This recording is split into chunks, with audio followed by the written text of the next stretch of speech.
How to avoid emotional affair.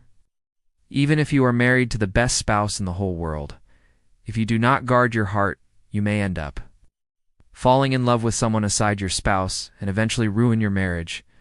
No one gets married and plan to have an affair, but lots of married men and women are into affairs. Today, because they slept when they should have been wide awake with their five senses alert. 1. Don't be too friendly with the opposite sex. This is where lots of married people land in trouble.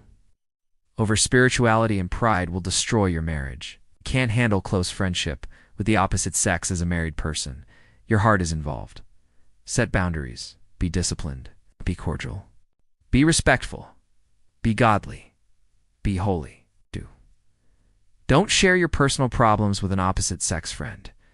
It will bond you together. Problems bond people. 3. Don't contact any opposite sex you are fond of. If you secretly admire them, you are fond of them, and there is a tingling in your heart at the mere thought of them. Don't contact. Avoid unnecessary eye contact that lingers with the opposite sex. 5. Don't tell an opposite sex you are romantic or sexy. That private information is for your spouse only. 6. Avoid discussions with the opposite sex when you are tired, very sad, depressed, sorrowful, drowsy, sleepy, or very sick. This can cloud your judgment and make you say silly things. Talk to your husband, wife instead. 7. Avoid unnecessary compliment of the opposite sex. 8. Stop saying I love you to the opposite sex. For what? 9. Work on your marriage. Keep the fire of love and romance alive in your marriage. 10. Protect your family. Don't share your marital problem with your opposite sex friend. It will bond you. 11. Never flirt with the opposite sex. 12. Mind the pictures you post on the social media. Limit pictures that show your curves or portray you as sexy.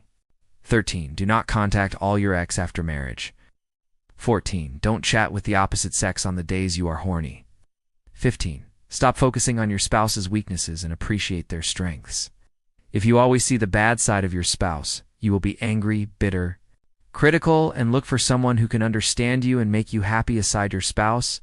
That is the beginning of an emotional affair, an eventual sexual affair. It is the beginning of the end of a once glorious marriage. Flee from all appearance of evil is what the Bible says. What you will not eat, don't bring it to your nose. Don't smell it. Don't start what you cannot finish. Avoid all emotional and sexual affairs. They will destroy your marriage.